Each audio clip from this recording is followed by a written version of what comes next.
Olá, eu sou Diego De Dizzi e junto com o André Prado irei apresentar o artigo Representação de eventos de vídeo e inferência sobre grafo and OR. Essa apresentação faz parte da disciplina de Reconhecimento Sintático Estrutural de Padrões, ministrada pela professora doutora Ariane Machado Lima. A nossa agenda segue da seguinte forma. Primeiro falaremos da motivação e dos objetivos deste artigo, seguindo ferramentas e experimento, partimos para o resultado e a conclusão. Motivação. O rastreamento de objeto, reconhecimento, compreensão e classificação de atividade humana são desafios para essa área de visão computacional. Muitas aplicações têm utilizado esses recursos, dentre elas vigilância por vídeo, videotransmissão, indexação de vídeo com base em conteúdo. O objetivo do artigo é fazer inferência de eventos, nesse caso são lances de chute de futebol, né? Chutes em jogos de futebol. E para fazer isso, eles utilizam grafos and OR, e uma das coisas que os autores sugerem é que eles utilizam também a relação temporal e o papel de cada jogador em campo. Tá? Além disso, existem algoritmos de inferência e para os testes, vídeos reais de partidas foram utilizados. Primeiramente, vamos falar um pouquinho da estrutura do grafo nesse caso. Tá? Então, esse grafo, para esse caso desse artigo, ele foi criado manualmente. Tá? Nós temos as folhas, né, que elas são definidas aí em ações atômicas desempenhadas pelos jogadores.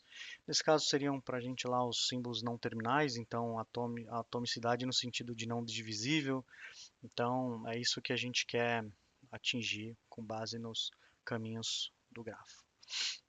Além disso, nós temos os nós e os ORs, tá? Que eles são intercalados entre os níveis.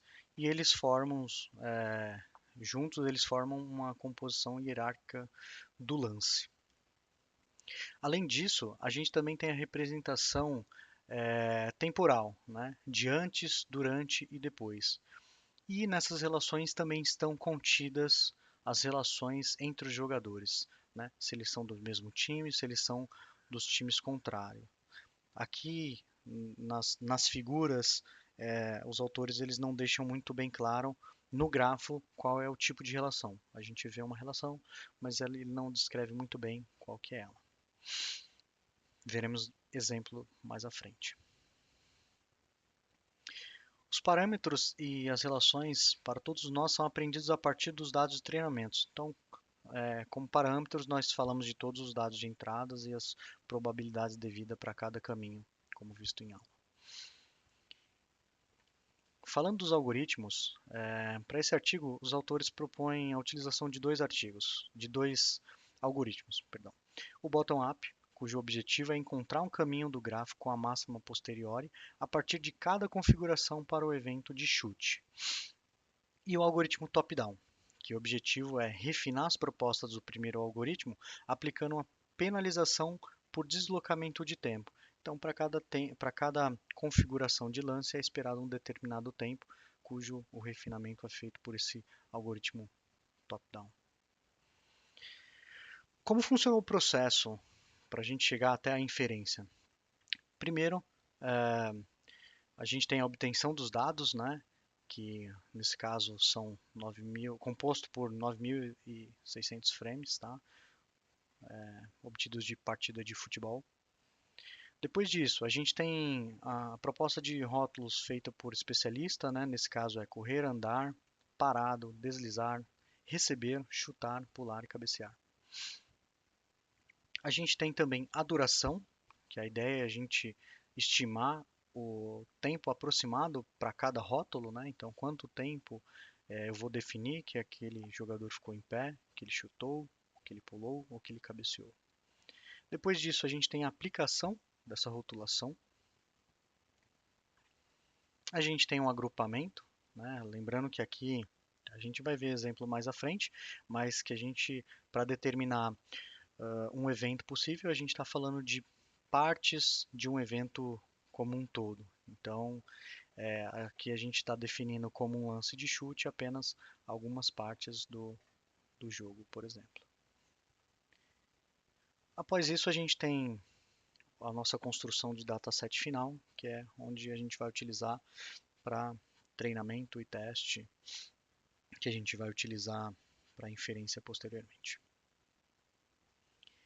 Com base nessas rotulações, os autores eles colocaram para a gente aqui a precisão que eles conseguiram prever cada ação rotulada. Tá? Nesse caso, a gente consegue perceber que a relação a ação de caminhada ela tem a precisão mais alta dentre as outras. Tá? De qualquer forma, a gente vê que a gente tem uma média aí que ela é uma média relativamente alta. Aqui a gente não, eles não propõem uma comparação, é, mas a gente chega aqui em até 85% em alguns casos. Tá? Vamos em frente. Ferramentas de experimento. Diferente de outros trabalhos, o artigo não explora a detecção da bola, apenas as ações dos jogadores. Então isso é muito importante. Aqui a gente está inferindo uma ação de chute baseado nos movimentos dos jogadores e no conjunto de relações de um lance específico. Por exemplo, embora vários jogadores executem um chute, o cabeceio, apenas os jogadores principais, os atores principais nesse caso, participarão de um lance. Tá? Na imagem abaixo, a gente consegue perceber que nós temos vários jogadores envolvidos numa jogada, mas para determinação de um chute, eu começo a olhar aqui o atacante 1 correndo e o goleiro parado. Então apenas esses dois atores estão participando dessa inferência. Vamos em frente. Nesse grafo, o S ele determina o evento do chute. E a ideia desse grafo é tentar generalizar todos os eventos possíveis para um chute dentro de uma partida de futebol. O grafo ele tem uma relação aqui de início e fim. Então, o O1 ele é o início, o O2 ele é o andamento, né, o meio, e o O3 é o encerramento, tá? Então, uma relação temporal da esquerda para a direita. Os quadradinhos eles representam o nó E, os círculos o nó U e os triângulos aqui eles representam as ações atômicas aqui por jogador, tá? Onde nós temos a ação e a função de cada jogador. Vamos em frente. Vamos fazer um exemplo aqui para ficar mais claro o que a gente quer inferir, né? No caso, qual que é a proposta dos autores com esse artigo. Então a gente começa da esquerda para a direita, estamos no nó O1, onde nós temos duas possibilidades, né? Ou podemos ir para o A1 ou o A2, nesse caso, dado que o O ele implica na escolha dos filhos dele, né? Para onde a gente, em qual caminho que a gente segue. Nesse caso, né, para a questão de exemplo, a gente decidiu aqui pelo A1, onde só temos um caminho, seguindo para o O4. E, por fim, nós temos uma relação aqui de E, ou seja, todos esses eventos abaixo eles vão acontecer para essa jogada. Aqui a gente tem uma relação entre os jogadores, né? Nesse caso aqui, aparentemente do mesmo time, né? Onde o goleiro está de pé, o atacante 2 chuta e o atacante 1 corre. Como esse ramo ele já foi definido, então nós não temos essa outra possibilidade aqui, por o mesmo nó. Seguindo em frente, vamos para o nó O2. Tá? Nele, abaixo dele nós temos o A3, onde é um nó E, então esses dois eventos eles vão acontecer. Tá? Seguindo para o O7, nós temos a relação de ou, que ou o A10 ou o A11 vai acontecer. Nesse caso, é o A10. E aí a gente resolveu aqui o O7. Seguindo em frente, nós temos o O8, né, que é um O ou. Então, uma dessas três ações irá acontecer. Nesse caso, o goleiro pula, né, dá uma ponte aqui e as outras duas ações elas não são mais elegíveis. Por fim, temos o O3, seguindo de A4, que é um E, mas lembrando que nós só temos um ramo, então necessariamente vamos por O9. E aqui a gente tem uma outra tomada de decisão, que no caso é a defesa 1. Né? O jogador 1 ele chuta. Então, aqui lembrando que a gente não tem uma relação final de se é gol, se é para fora, o que aconteceu, apenas um evento de chute. Abrindo um pouquinho mais esse exemplo, nós conseguimos ver, conforme o exemplo anterior, os três jogadores, né, definidos os papéis e suas ações, onde nós temos também uma relação temporal. Partindo, né, após essa ação, nós temos o mesmo atacante 1 aqui chutando, e aqui o goleiro do outro time, né, pulando. Por fim, né, ação final, o defensor ele chuta, né? Aqui a gente simulou aqui que ele deu um chute para fora. Necessariamente a gente não tem isso descrito muito bem definido num artigo, tá? Apenas, conforme eu já tinha dito, uma relação de chute aconteceu, um evento de chute aconteceu.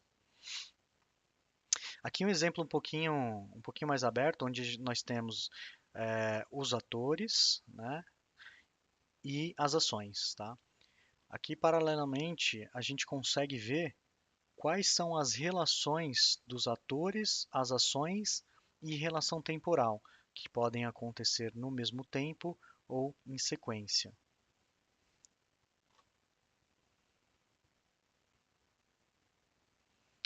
Um outro exemplo aqui, nesse caso aqui uma rotulação, né? Um pênalti acontece, onde a gente consegue ver novamente vários jogadores aqui, mas apenas alguns atores principais participando do evento, onde o goleiro está de pé, né? Seguindo, o jogador está correndo, né? O atacante 1. Então aqui ainda faz parte do starting. Após isso, os dois jogadores participam do evento. Ele corre, né? Chuta, aqui a gente consegue ver que é um gol, né? E aqui o, o atacante corre para o abraço aí, apesar de não ter isso no artigo, a gente consegue ver nas imagens aqui. Tudo bem?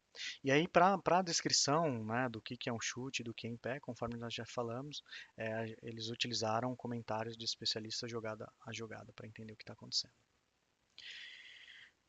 Por fim, a conclusão dos autores é que pode-se inferir diferentes tipos de lance, nesse caso, chute, cabeceada ou pênalti, é, com aquele gráfico com o gráfico que nós acabamos de ver, né? A ideia é generalizar, sem a necessidade da identificação da bola, interpretar jogada a jogada, ou seja, nós não pegamos um tempo inteiro desde o início da jogada até o final, simplesmente são agrupados alguns frames específicos para a definição da jogada. Qual é a limitação do trabalho?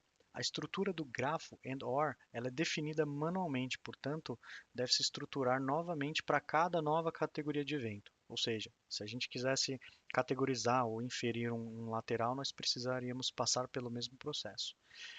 Qual que é a proposta de trabalho futuro dos autores? É fazer o aprendizado da estrutura do grafo a partir dos dados de treinamento, o que torna a abordagem flexível, ou seja, genérica para outras categorias de evento, por exemplo, um lateral, é, uma falta, um impedimento, situações que acontecem num jogo de futebol. Muito obrigado. Esse é o trabalho apresentado por mim, Diego Dedizi, e pelo André Prado. Muito obrigado e até mais.